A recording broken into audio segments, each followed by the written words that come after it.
They follow me, curious, interested. What they don't know is that this communion is a lie. I am not their herdmate. I am a pig farmer. And sometime soon, I'm going to have them killed.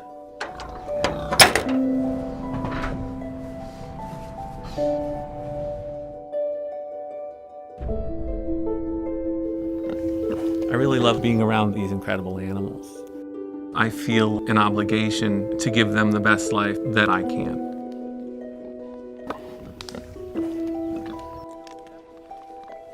After 10 years of looking into thousands of pig eyes, I've come to understand that they're never vacant. There's always somebody looking back at me.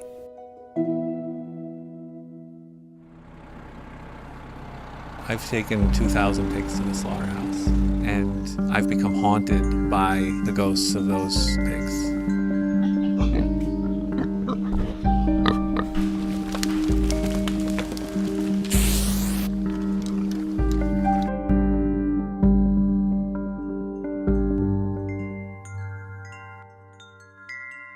I don't want to have power to decide whether something lives or dies anymore.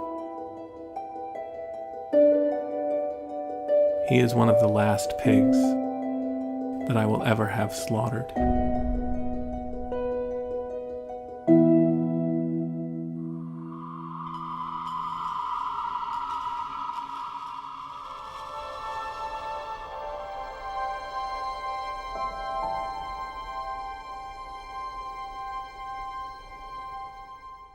Hi everyone, Robbie here from Plant-Based News. We're super excited to introduce you to Allison Argo. Allison is the director of The Last Pig, which is a brilliant film that came out recently, and we are going to chat about the film, talk about animals, talk about pigs, and really kind of go behind the scenes about how the film was made and talk about the farmer who's really the central character of the story.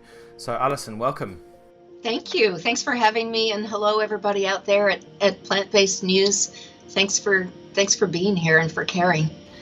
So tell us a little bit about how you got into filmmaking and why a film like this matters so much.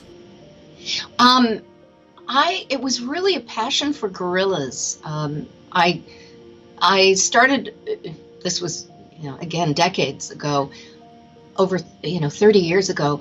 Diane Fossey was out in the wild and her reports were coming in about these incredible beings that we had so misunderstood. We learned that, they're vegetarians, they live in family groups, blah, blah, blah. And at the same time, my then husband and I we traveled a lot through our work. And so we'd go to the local zoos wherever we were, because we developed a fascination for gorillas and a real passion for, compassion for them, and realized that the quality of care that they were giving was really inconsistent. And, in many cases, the ultimate was when I met a gorilla named Ivan, who was living in a shopping mall in Washington State in the U.S. And he was a full-grown silverback gorilla living basically in a concrete box. And it was so horrifying to me that we knew so much about them and that this was still okay and perfectly legal. So that's when I decided to make my first film it was called The Urban Gorilla. And it took me, I knew nothing about filmmaking, so it took me 3 years to make it. And in the end, I wasn't able to get funding for it, but I kept plodding ahead because I really was passionate about the subject matter. And I thought, if I can reach one person and change them, then it's worth the time. And so I ended up getting it onto National Geographic, and won lots of awards partially because it was fueled by passion, but also I didn't know the status quo. I didn't know how a film was supposed to be made. And so I came up with something different that they were certainly ready for, and I think the audiences were ready for it. So that was my first film. And after that, I was really lucky to be invited to make other films. 90% of them were my ideas, things that I was always about wildlife or, other beings. And The Last Pig is my first film that deals with farmed animals or non-humans that are caught in the farming industry. And I've long been concerned about their plight, but I didn't feel that the world necessarily needed more undercover footage. And so the right story I just hadn't figured out how to make a film. And I wanted to make a film that would be accessible and not repugnant, I guess, wouldn't scare away a broader audience, that, I could maybe pull in a broader audience to consider the plight of non-human animals in the farming industry.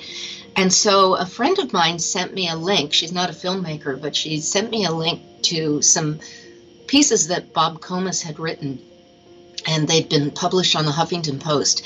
And I thought, sort of begrudgingly, well, I'll check this out.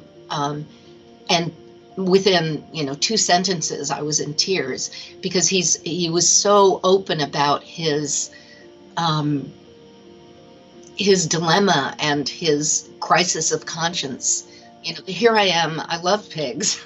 I've grown to love them. I've been living with them for 10 years, and one day a week I take 8 pigs to the slaughterhouse. How do I justify this? Especially when I know we don't need them to survive. We don't need to eat pig. And so I finally got up the nerve to contact him, and I spoke with him on the phone, and he was reluctant to consider a documentary, but I finally said, could I come up and bring the cinematographer, who I think would be really excellent for this film? Could we come and meet you? You're under no obligation. You can tell us to get lost. It's fine. And he finally said yes, and we sat out and talked, and it was just wonderful. We were all very closely aligned in what we believe in, and so we had to start shooting right away, because he was starting his journey, basically. So the film itself, like, how long did it take to produce, and did you have to have a big team, and how did it all happen? We had the opposite of a big team. It was myself and Joe and Bob and Bob's dog Monk and the pigs, and that was it, because we had zero funding. Because the story was already starting to unfold, we just had to, jump into the field without any funding. I don't know that I could have found any funding ahead of time anyhow, but basically Joe and I worked for almost a year shooting, and I wanted to follow the story through the seasons, which happened to be the natural progression of the story anyhow, because the last of his pigs were going to be, I hate to even say this, slaughter weight in the winter. And that would be the last of the pigs to ever be on his farm. And so we would meet, we'd drive to the farm, and we were there for a week, once a month. And you're right that the film that I set out to make it really is just one person's story. That's it. It is unadorned. I didn't want to comment on it. Obviously, there's no narration. It is just, all the film asks of the viewer is that you give yourself to this story for 55 minutes. You can walk away however you want. You can think whatever you want. You can eat whatever you want. But just go on this journey. And I think because Bob is so willing to be, to expose his not so attractive sides. I mean, the sides of himself that he's not happy with, his imperfections. I mean, he's very open in the film, and I think because he is, I think it encourages any viewer to be the same with her or his self as well. It encourages us to reflect on ourselves, look at our darker sides, look at, are we living up to who we think we are? I always ask our viewers when we talk about these topics of animals and ethics, I always pose the question, do you think that human beings are born with compassion, or do you think we learn it? I think it's innate, and I think we can unlearn it. I think there are some, maybe people with some mental imbalances that maybe were not born with it innately. But I do think if you show a very, very young child an animal in need, I think that, the natural instinct is to help that. What was it like working with Bob generally? So obviously he was a farmer.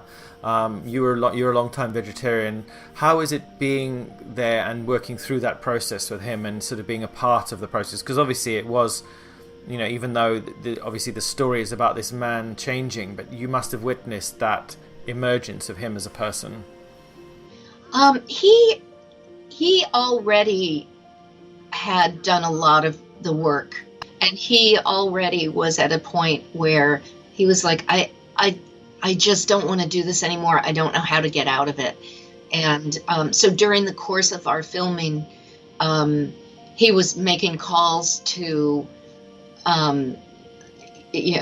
sanctuaries to try to see if he could place his pigs and save their lives. The hardest thing for me was taking the pigs to slaughter. Seeing the pigs go to slaughter was just soul crushing. And I've said, and I do believe, I will never be the same, having been part of that. That's what's so interesting, isn't it? So fascinating. Vegans are 1% of the population. Vegetarians maybe 5 or 6%, maybe more. But every human being, 9 out of 10 human beings potentially, and I'm just guessing there, if you showed them slaughterhouse footage, if you took them into a slaughterhouse, if you showed them an animal being killed, or you asked them to kill an animal, most human beings couldn't stomach it. They can't deal with the blood. They don't want to hear the screaming. I mean, the sound of the pigs being gassed or being slaughtered, to me the sound is what gets me more than anything else, because it sounds like human beings. It sounds like you can hear the pain, you can hear the suffering, you can hear the fear. It's recognizable. You can identify with fear. that. Yeah. And that's what's so incredible about this transformation that people go through. They go from a place of consuming meat every day, 3 times a day, 7 days a week, and then suddenly they get this new information and something shifts in their minds, and all of a sudden they are completely different. And that's what's so fascinating. But with the film, what's the number one thing you wanted people to take away from this film after seeing it? What did you hope that people, what one thing did you think people should get? Or I want people to connect pigs, that the pigs that they see, that they live with in the film, that these are just wonderful young beings. I mean, they're just babies when they're taken to slaughter, and I want people to have compassion, to gain a compassion for them as individuals during the film. But I think the main thing is I want people to be accountable, for people to be inspired, to be accountable for everything, all of their actions.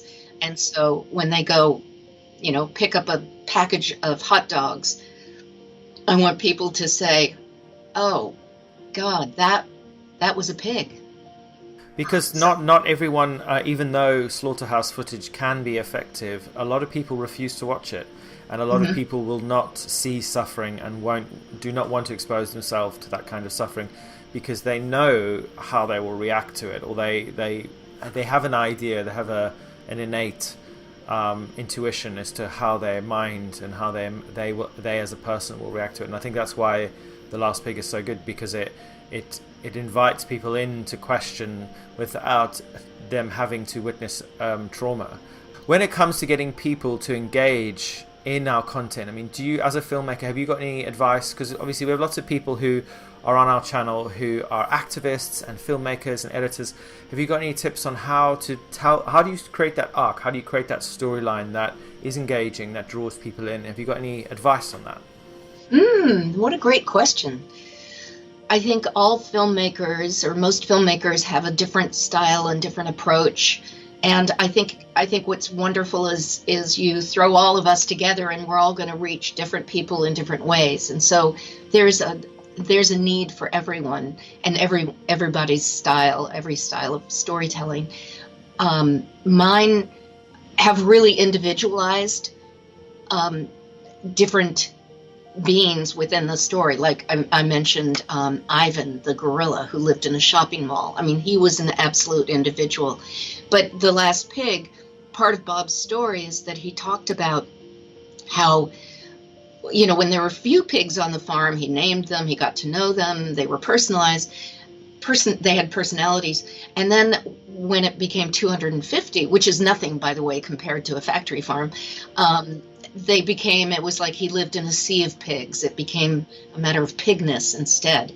And so it sort of went against my instincts, which would be to pick some individuals out of the herds of pigs. But I felt I wanted to be true to Bob's story, and I think it did work. But I do think it helps people if people can identify with a certain individual pig or individual chicken or gorilla or whatever it is whoever you're speaking out for. I think my other advice would be, don't feel like you have to do it the way it's been done before. Find your own voice, because we need everybody's voice. Absolutely. What a great answer. Oh, I agree. So filmmaking has been your passion for some 30 years. Why did you choose that and not something else? Why was that your number one passion? Well, I grew up in the theater. My parents had a little summer stock theater on Cape Cod on the east coast of the U.S. And so I went into the sort of most obvious profession, which was acting. And I believe I didn't grow up around other animals, other beings. We had a family dog, which I don't think was treated that well. It wasn't like my father was a veterinarian or my mother, was a game warden or something.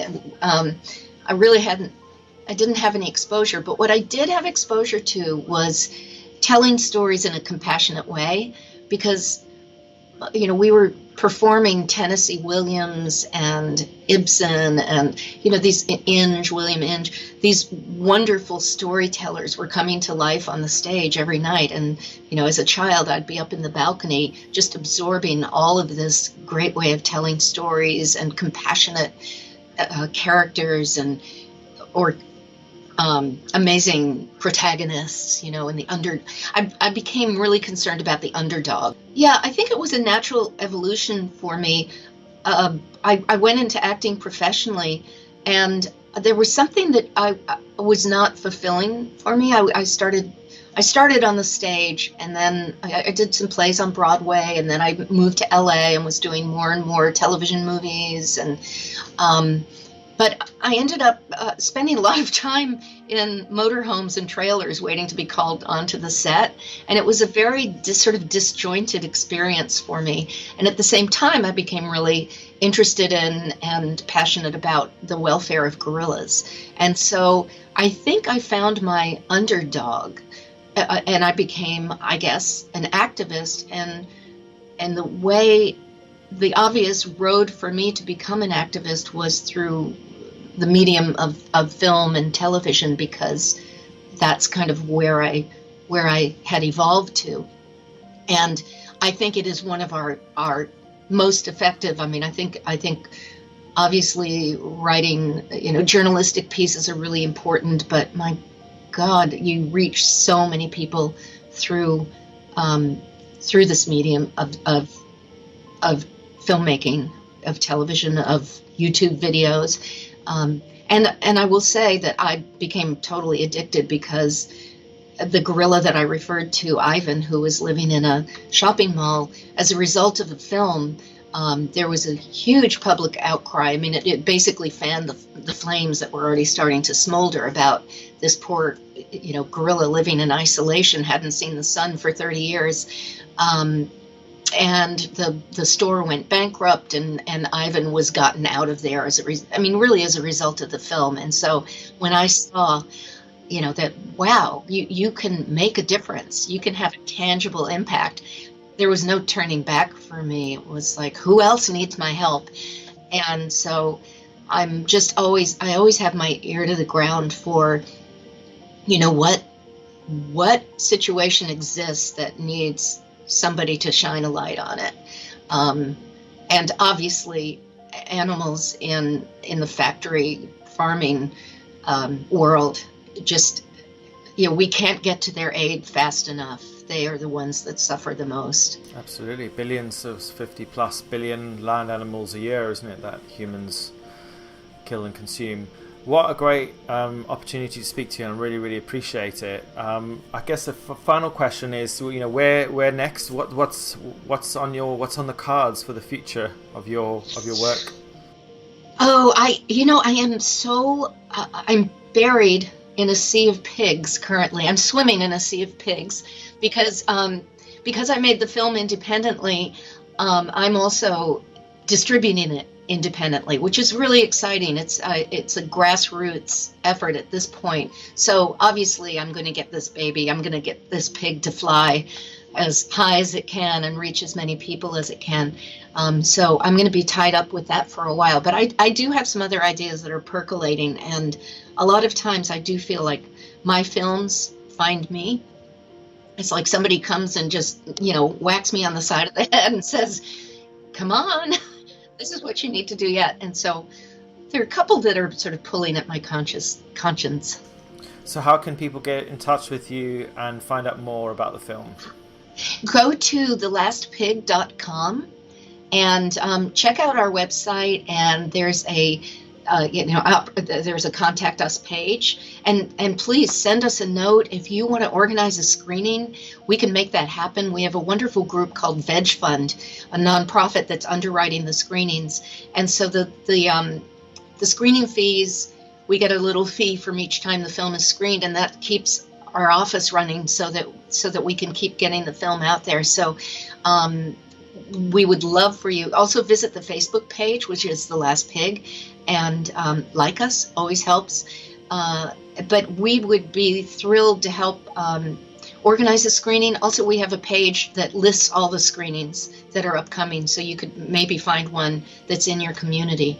And keep your eyes out. I mean, obviously the goal is ultimately it will be on Netflix and iTunes, and we'll be selling DVDs. But for now, it's a really intimate, wonderful experience to screen the film in your community or university, and the discussions afterwards with the Q&A are absolutely life-changing. It's a great opportunity. Sounds incredible. Allison, Argo, thank you so much for joining us on Plant-Based News. It's been an absolute pleasure to have you with us. Everyone who's watching at home, all the links that Allison mentioned will be down in the description underneath the video. If you have any questions for Allison, please let us know. And we do have a screening coming up in London, so I will let you know the date of that. So thank you, Robbie. It's been great to talk to you. Your questions were terrific. So my pleasure. Thank you very much.